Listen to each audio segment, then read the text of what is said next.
Bonjour, Guten Tag, Guten Tag, willkommen, bienvenue sur la 10e étape du beau vélo de Ravel. Cet engin, il a de la gueule. C'est un espèce de vélo voiture qui fonctionne sans une seule goutte de pétrole. Je vous présenterai son pilote tout à l'heure, Xavier Van der Stappen.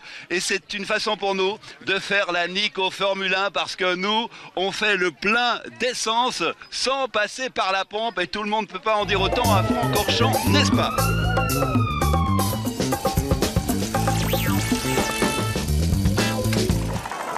Sur ce beau vélo de Ravel international, il y a des ambassadeurs qui représentent leur pays, des diplomates.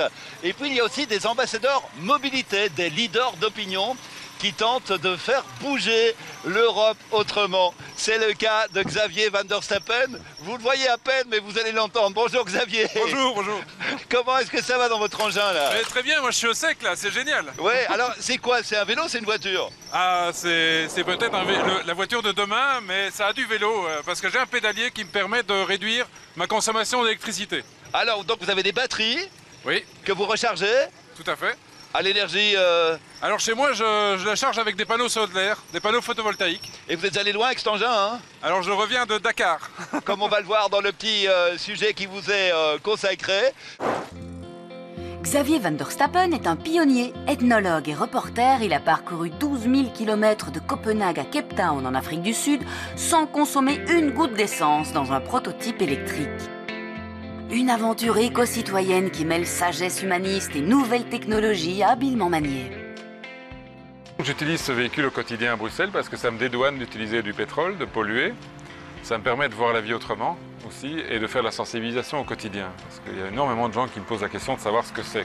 On est au 21e siècle et on a encore besoin d'1,5 tonne, 2 tonnes de matière qui forme un véhicule pour se mouvoir en ville à une moyenne de 30-40 km/h.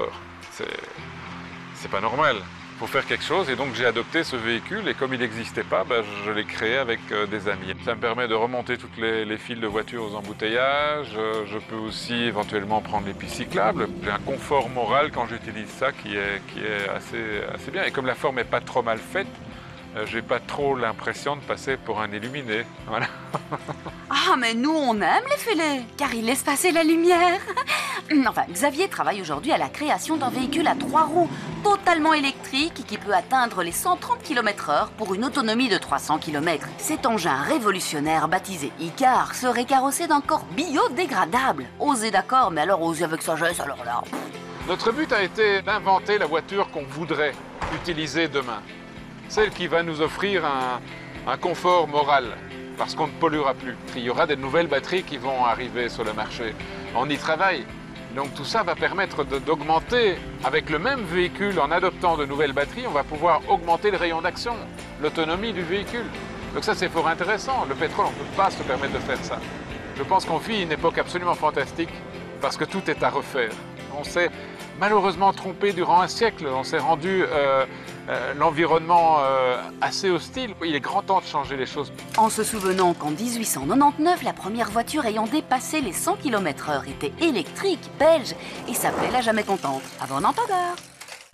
Après la jamais contente, voici le carrément content ici au ravitaillement. Xavier Van der Stappen, vous faites le plein?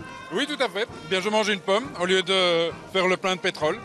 Le pétrole pollue, le pétrole va coûter de plus en plus cher. Il provoque des guerres, il va devenir très rare, donc il faut s'en dédouaner le plus rapidement possible. Propulsion musculaire, donc vous faites le plein d'énergie. Oui, tout à fait. Alors évidemment, j'ai des panneaux photovoltaïques à la maison. J'ai des pommes qui me tombent du ciel, c'est formidable. Du carburant. Formidable, formidable.